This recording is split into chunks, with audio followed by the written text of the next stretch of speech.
من الشيطان الرجيم بسم الله الرحمن الرحيم ذلك الكتاب لا ريب فيه صدق الله العظيم سامعین کرام حاضرین جلسہ میں قرآن کریم کی اہمیت و فضیلت پر مختصر روشنی ڈالنا چاہتا ہوں.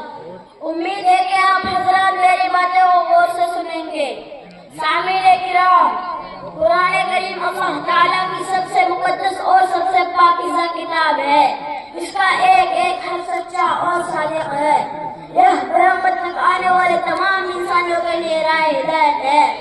جس طرح اس کی تلاوت باعث ثواب ہے اسی طرح اس کو عقیدت و محبت سے سننا اور دیکھنا بھی عبادت ہے. اس کو چھونا اور پکڑنا بھی باعث سعادت ہے. اللہ تعالیٰ نے اس کے پڑھنے پر ایک ایک حرف کے بدلہ 10 نیکیوں کا وعدہ کیا ہے. یہ وہ کتاب ہے جس نے اس کو پڑھا اس کی زندگی میں انقلاب آ گیا. جس نے اس پر عمل کیا وہ شرافت و بزرگی کا امام بن گیا.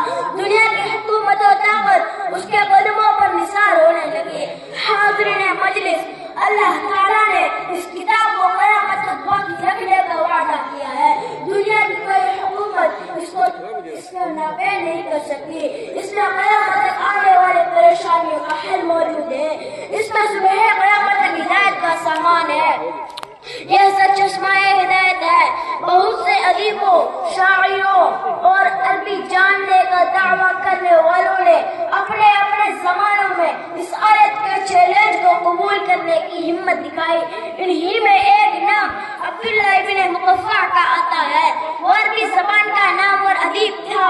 اس سے کچھ لوگوں نے قرآن کے مقابلے میں دوسرا قرآن لکھنے کی فرمائش کی. ابن مقفع 2 شرطوں کے ساتھ تیار ہوا کہ 1 سال کی مہلت دی جائے اور دوسرے تنہائی کی جگہ کا انتظام کیا جائے.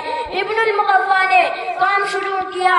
6 ماہ کے بعد لوگوں نے دیکھا کہ اس گھر میں پھٹے ہوئے کاغذوں کا ایک ڈھیر ہے.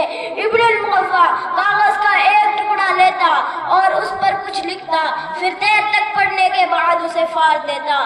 6 ماہ کے بعد ابن المقفع اپنی عاجزی کا اظہار کرتے ہوئے نہایت حسرت سے کہا, ابھی تو پہلا جملہ بھی نہیں بنا. اسی طرح ماضی قریب میں مصر کے مشہور ادیب کامل گیلانی جن کا عربی ادب میں ایک ممتاز مقام ہے, انہوں نے اپنے ساتھی پروفیسر فنگل جو کہ خود بھی عربی کے ادیب تھے ان کے ساتھ مل کر کوشش کی کہ واقع جہنم بہت وسیع ہے, اس کے 20 جملے بنائے جائیں. 20 جملے بنانے میں ان دونوں نے اپنی پوری مہارت لگا دی. لیکن قرآن کی اس آیت کو دیکھ کر گیلانی نے کہا کہ قرآن کے مقابلے میں ہم لوگ کچھ معلوم ہوتے ہیں. قرآن آیت یہ ہے, یوم نقول لجہنم هل امتلأت وتقول هل من مزید.